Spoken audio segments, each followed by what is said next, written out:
మారితే ఎవరిని మార్చుకున్నట్టు? మతం మారితే ఎవరిని మార్చుకున్నట్టు? కన్న తల్లిని మార్చుకున్నట్టు. మనం నిజంగా చాలా అసహ్యం వేస్తుంది నాకే. ఇంత దీనస్థితిలో ఉన్నారా హిందువులు? ఇంత అమాయకంగా బతుకుతున్నారా మన హిందువులు? అందుకే కదా ఎడారి మతాలు వచ్చి ఈజీగా మతాలు మారుస్తున్నారు. నాకు ఇంకా పాట కూడా రాదు. ఏం పాట అది? ఉడుకుడుకు రొట్టెలు ఉట్టి మీద ఉండగా పాసిపోయిన రొట్టెలకు, అది ఉడుకు రొట్టెలు ఉట్టి మీద ఉండగా పాసిపోయిన రొట్టెలకు నువ్వు లక్ష్మి కోసం ఎన్నెన్నో పనులు చేయాల్సిన అవసరం లేదు. ఎప్పుడైతే నారాయణ ఇంట్లో ఉంటాడో, నారాయణ తలుచుకుంటావో,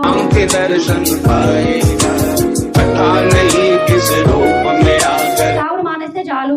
ఆయన తాగుడు మానేస్తే నాకు డబ్బులు మిగులుతాయి. ఎందుకంటే ఒక భర్త తాగుతున్నాడంటే డైలీ 200, సంవత్సరానికి 70,000 అవుతుంది. ఒక తులం బంగారం కొనుక్కోవచ్చు మనం. అని కృష్ణుడు ఊరుకుంటాడు, కృష్ణుడు పోతాడు అని రాముడు ఊరుకుంటాడు, అమ్మవారు పోతాడు లేని శివుడు ఊరుకుంటాడు అక్క అని మాకు ఇట్లా క్రిస్టియన్స్ అడుగుతున్నారు అక్క. మేమేం చెప్పాలి? కాబట్టి మీకు చెడు కూడా చెప్తున్నాను. మాకు ఒక్కడే మహాపురుషుడు, ఆయనే యేసు. మీ దాంట్లో మీకు ఎన్నో గ్రంథాలు ఉన్నాయి. హనుమాన్ చాలీసా చేస్తే భూత పిశాచ నికట నహి ఆవై, మహావీర జప నామ సునావై. ఓకే, దాదాపు ఈ ఊర్లో ఎన్ని గడపలు ఉన్నాయి? 200 గడప ఉందా? 200 గడపలో 4 ఇళ్లలో భగవద్గీత ఉంది. ఎంతమంది ఇళ్లలో భగవద్గీత ఉంది? సరే, మీకు దీంట్లో ఒక చిన్న కంక్లూజన్ ఇస్తాను. ఈ ఊర్లో ఒక 10 మంది క్రిస్టియన్స్ ఉన్నారా? ఎక్కువ ఉన్నారా? 10 మంది క్రిస్టియన్లలో పొద్దున్న ఒకసారి కనుక్కోండి. 4 చర్చికి పోతే 4 బైబిళ్ళు ఉంటాయి. ఎన్ని బైబిళ్ళు ఉంటాయి? ఒక్కొక్క ఫ్యామిలీలో 4 బైబిళ్ళు ఉంటాయి. 5 పోతే 5 బైబిళ్ళు ఉంటాయి. అర్థమైందా? మనిషికి ఒక్కటి. ఆమె చెప్పారు ఇప్పుడు మనిషికి ఒక్క బైబిల్ ఉంటది. కనీసం మీ కుటుంబంలో ఒక 10 మంది ఉంటారో ఒక భగవద్గీత ఉంచుకోలేరా? శ్రద్ధవాన్ లభతే జ్ఞానం. ఎవరికైతే శ్రద్ధ ఉంటుందో వాళ్ళ దగ్గరికి భగవద్గీత ఆటోమేటిక్ గా వస్తుంది. ఫస్ట్ మీరు సంకల్పించుకోవాలి, మా ఇంట్లో భగవద్గీత ఉండాలి, నేను భగవద్గీత చదవాలి. ఓకే, అప్పుడే నీ ఇంట్లోకి శ్రీకృష్ణ పరమాత్ముడు వస్తాడు. అప్పుడే నారాయణ ఎక్కడ ఉంటే లక్ష్మి అక్కడ ఉంటది, భర్త ఎక్కడ ఉంటే భార్య అక్కడే ఉంటది కదా. నువ్వు లక్ష్మి కోసం ఎన్నెన్నో పనులు చేయాల్సిన అవసరం లేదు. ఎప్పుడైతే నారాయణ ఇంట్లో ఉంటాడో, నారాయణ తలుచుకుంటావో,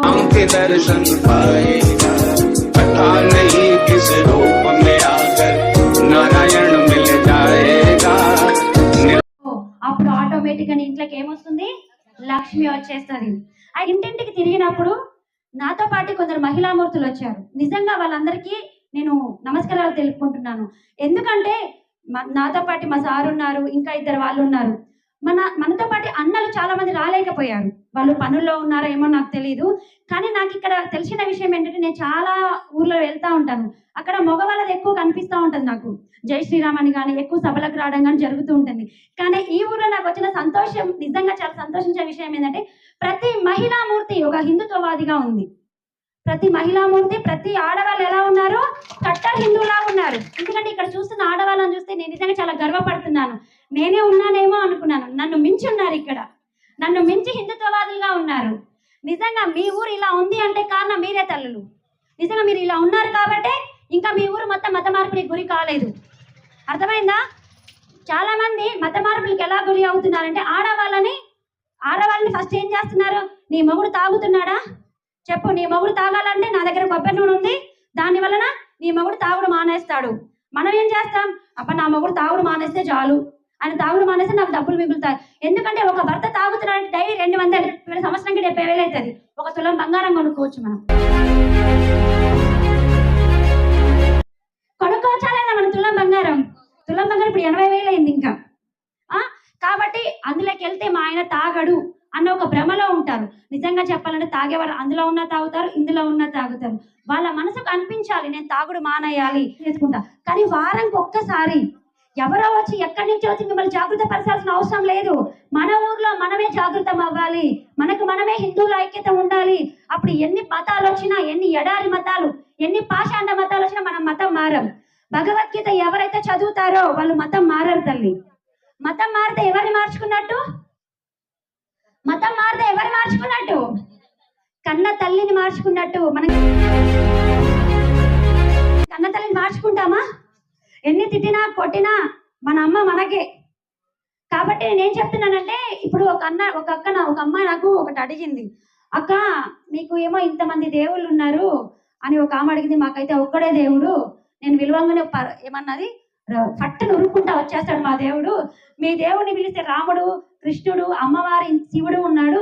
రాముడు పోతాడులే అని కృష్ణుడు ఊరుకుంటాడు, కృష్ణుడు పోతాడులేని రాముడు ఊరుకుంటాడు, అమ్మవారు పోతాడు లేని శివుడు ఊరుకుంటాడు అక్క అని మాకు ఇట్లా క్రిస్టియన్స్ అడుగుతున్నారు అక్క. మేమేం చెప్పాలి? మాకేం తెలియదు అక్క అని అడిగాను. ఆల్రెడీ నేను మీకు అక్కడ క్లారిటీ ఇచ్చేసాను. ఆల్రెడీ అక్కడ మనం ఇంటిని ధర్మ ప్రచారం వెళ్ళినప్పుడు క్లారిటీ ఇచ్చాను. అమ్మ నేను ఒక స్త్రీని, ఓకే, నేను భార్యనయ్యాను, తల్లినయ్యాను, కోడలనయ్యాను, అమ్మనయ్యాను. నేను ఒక్కదాన్నే ఒక మనిషిని ఇన్ని అవ్వంగా లేనిది. దేవుడు పరమాత్ముడు, ఆయన ఒక్కడే. కానీ మనం వేరు వేరు రూపాల్లో కొలుసుకుంటున్నాం ఆయనని, శివ, కృష్ణ, అమ్మవారు అని.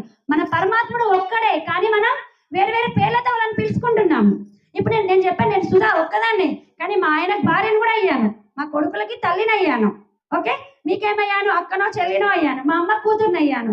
నేను ఒక్కదాన్ని ఇన్ని అవ్వగలను. పరమాత్ముడు ఎన్ని రూపాయలు ఉంటాయి ఆయనకి? మనకి 33 కోట్ల దేవతలు ఉన్నారు, 3 కోటి దేవతలు ఉన్నారు. మనం ఆత్మ ఆయన ఒక్కటే, కానీ వేరే వేరే రూపాయలను కొలుస్తాము. ఎవరికి నచ్చిన దేవుడిని వాళ్ళని కొలుసుకోవచ్చు. ఇంకోటి, నాకు ఒక క్వశ్చన్ అడిగారు మొన్న ఫోన్ చేసి. మాకు ఒక్కడే పురుషుడు, మహాపురుషుడు, ఆయనే యేసు. నేను ఈ టాపిక్ ఎందుకు చెప్తున్నానంటే, ఇన్నిసార్లు వాళ్ళ ఆధ్యాత్మికం గురించి చెప్పారు, మంచి చెప్పారు, చెడు కూడా చెప్పాలి కదా. చెడు తెలుసుకుంటేనే మీకు మంచి ఎంతో అర్థమవుతుంది. కాబట్టి మీకు చెడు కూడా చెప్తున్నాను. మాకు ఒక్కడే మహాపురుషుడు, ఆయనే యేసు. మీ దాంట్లో మీకు ఎన్నో గ్రంథాలు ఉన్నాయి. మీకు రామాయణం ఉంది, మహాభారతం ఉంది, మాకు ఒకటే బైబిల్, మాకు ఒకటే ఖురాన్ అని చెప్పారు. ఎస్, మనకి అడుగడుగున మహాపురుషులు ఉన్నారు మన గ్రంథంలో. మన సనాతన ధర్మంలో అడుగడుగున మహాపురుషులు ఉన్నారు. మన గ్రంథాలు వేదాలు ఎన్నో ఉన్నాయి, మనకు ఉపనిషత్తులు. కానీ వాళ్ళకున్నది ఒక్కటే, వాళ్ళకు ఒకటే పురుషుడు. మనకు అడుగడుగున మహాపురుషులు. మన సనాతన ధర్మంలో ఎక్కడ ఎతికినా మహాపురుషులే ఉన్నారు. అర్థమైందా? మన సనాతన ధర్మం ఎంత గొప్పదో అర్థమైందా? మన వైదిక ధర్మం అనాది నుంచి ఉన్న ధర్మం మనది. మధ్యలో వచ్చిన ఏమైతాయి? మధ్యలోనే పోతాయి. కాబట్టి నేను ఏం చెప్తున్నా, పిల్లలు చేసే పాపాలు మీకు కంపల్సరీ అంటుతాయి. కాబట్టి తల్లిదండ్రుల పిల్లల్ని ఎలా పెంచాలో తెలుసుకోండి. నిజంగా చాలా అసహ్యం వేస్తుంది నాకే. ఇంత దీనస్థితిలో ఉన్నారా హిందువులు? ఇంత అమాయకంగా బతుకుతున్నారా మన హిందువులు? అందుకే కదా ఎడారి మతాలు వచ్చి ఈజీగా మతాలు మారుస్తున్నారు.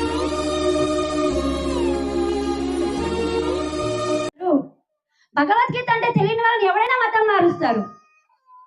ఇప్పటికన్నా అమ్మ అర్థం చేసుకోండి. మన హిందువులో జాగృతం రావాలి, మన హిందువుల ఐక్యత ఉండాలి అంటే ప్రతి హిందూ ఇంట్లో భగవద్గీత ఉండాలి. నేను ఒకటే చెప్తాను, భగవద్గీత ఇంట్లో ఉండడం కన్నా ముఖ్యంగా మన ఒంట్లో ఉండాలి. మన ఒంట్లో భగవద్గీత ఎప్పుడైతే ఉంటుందో చూసేవాడికి కూడా చాలా, మనల్ని చూసే ఒక దైవ చింతన కలుగుతుంది. వీళ్ళని చూసే ఒక లక్ష్మిలాగా ఉంది, ఒక స్వామిలాగా కనిపిస్తున్నారు. అందుకే నేను ఒక మాట చెప్తా, భగవద్గీత ఇంట్లో ఉండడం కన్నా ముఖ్యంగా మన ఒంట్లో ఉండాలి. మన ఒంట్లో ఎప్పుడైతే భగవద్గీత ఉంటుందో మనం చెప్పే ప్రతి మాట ఎదుటి వాళ్ళు వింటారు. కాబట్టి ఇప్పటి నుంచి నేను చెప్తున్నాను, కంపల్సరీ భగవద్గీత తీసుకుంటారా? ఎప్పుడో ఒకసారి ఖమ్మం వెళ్తారు కదా మీరు, ఈ ఊరి నుంచి ఖమ్మం వెళ్తారు కదా, అక్కడ ప్రతి దగ్గర గీతా ప్రెస్లని లేదా బుక్ స్టాల్స్ లో కానీ భగవద్గీత దొరుకుతుంది. చిన్న భగవద్గీత తెచ్చుకొని, మీకు పెద్దది కూడా తెచ్చుకోమనట్లేదు. ఇంకోటి, భగవద్గీత శ్లోకం కన్నా శ్లోక భావంతో చదవండి, ఓకే. శ్లోకం చదువుతారు అందరూ, చదవడం ముఖ్యం కాదు, దాని భావం మనం అర్థం చేసుకోవాలి, దాని భావం మన నరాల్లో నింపుకోవాలి. అర్థమైందమ్మా?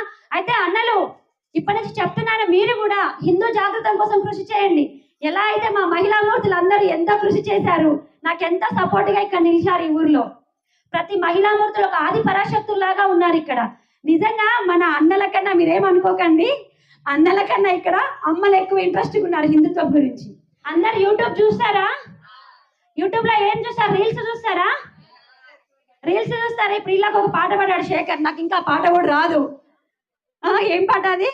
ఉడుకుడుకు రొట్టెలు ఉట్టి మీద ఉండగా పాసిపోయిన రొట్టెలకు, అది ఉడుకు రొట్టెలు ఉట్టి మీద ఉండంగా పాసిపోయిన రొట్టెలకు అలాంటివి చూస్తారా? లేకపోతే గరికపాటి గారు, చాగంటి కోటేశ్వరరావు గారు ప్రవచనాలు చూస్తారా? నిజంగా చెప్పండి, అబద్ధాలు చెప్పద్దు, నిజంగా ఒప్పుకోండి. ఎక్కువ శాతం ఏం చూస్తారు? రీల్స్ చూస్తారు. ఓకే, నిజం ఒప్పుకున్నారు, ఇది కరెక్ట్. చూడండి, మీకు టైం ఉన్నప్పుడు చూస్తే మాలాంటి హిందుత్వవాదులు ఎంత కష్టపడుతున్నారు మీలాంటి వాళ్ళ కోసం. ఇప్పుడు ఇది కష్టం నా కోసం, నా పిల్లల కోసం పడట్లేను. అర్థమవుతుందా? మీలాంటి ఎందరి కోసమో మేము ఇంత కష్టపడుతున్నాం. నేను జాబ్ చేసుకోండి, నాకు దాదాపు 50,000+ శాలరీ వస్తే తెలుసా? మేమిద్దరం వెల్ ఎడ్యుకేటెడ్, మేమిద్దరం చదువుకున్న వాళ్ళమే. మేము అవన్నీ వదిలేసి ప్రాణాలకు తెగించి ఎవరు ఎక్కడి నుంచి దాడి చేస్తారో తెలియదు తెలుసా? ప్రాణాలకు తెగించి మేము ఈ విధంగా హిందూ జాగృత కోసం కష్టపడుతున్నాం. చాలా ఛానల్స్ ఉన్నాయి హిందుత్వం కోసం కష్టపడేటి. గ్రౌండ్ లెవెల్లో ఇంటింటి తిరిగి చెప్తున్నాం. మీరు చూసారా? మేము మధ్యాహ్నం వచ్చిన తర్వాత ఫ్రెష్ అప్ అయి ఇంటింటి తిరిగి వచ్చామా లేదా? చెప్పండి, నా కోసం చేశానా ఇది? మీకోసమే. ఎవరి కోసం? మీకోసం. ఎక్కడి నుంచో వచ్చిన మీకోసం ఇంత చేస్తున్నాను. మీరు హిందుత్వం కోసం కష్టపడలేరా? మన హిందూ జాగృతం కోసం మీరు చేయలేరా? వారానికి ఒకసారి హనుమాన్ చాలీసా చేస్తారా? గీతా పారాయణం చేస్తారా? చాలా సంతోషం. ఒక హనుమాన్ చాలీసా చేస్తే భూత పిశాచ నికట నహి ఆవై, మహావీర జప నామ సునావై. भूत पिशाच निकट नहीं आवे, महावीर जब नाम सुनावे. నువ్వెప్పుడైతే హనుమాన్ చాలీసా హనుమంతుని జపిస్తావో నీ చుట్టూ భూతాలు పిశాచాలు ఏమి ఉండవు. దరిదాపుల్లో కూడా పటాపంచలైపోతాయి. తాంత్రికులు మాంత్రికులు ఏమి ఉండవు, ఏవి మన దగ్గరకు కూడా రావు. ఎందుకు? హనుమంతుడంటే ఎవరు? వాయుపుత్రుడు. మొత్తం ఆయనే ఉంటాడు. ఎంత బలవంతుడు ఆయన. ఆయన ఉండగా మీకు ఎవరేం చేస్తారు? ఏ మంత్రాలు తాంత్రికులు ఏమీ పనిచేయవు. అర్థమవుతుందా? ఖచ్చితంగా భగవద్గీత తీసుకుంటారా? అలాగే మోక్ష ధర్మ యూట్యూబ్ ఛానల్ అందరూ సబ్స్క్రైబ్ చేసుకోండి. మీరు కూడా వస్తారు రేపు, చూసుకోండి. సరేనా? సరే, అందరూ ఒకసారి జై శ్రీరామ్, జై శ్రీరామ్, భరత్ మాతా కి, భరత్ మాతా కి. ఓం నమ శివాయ.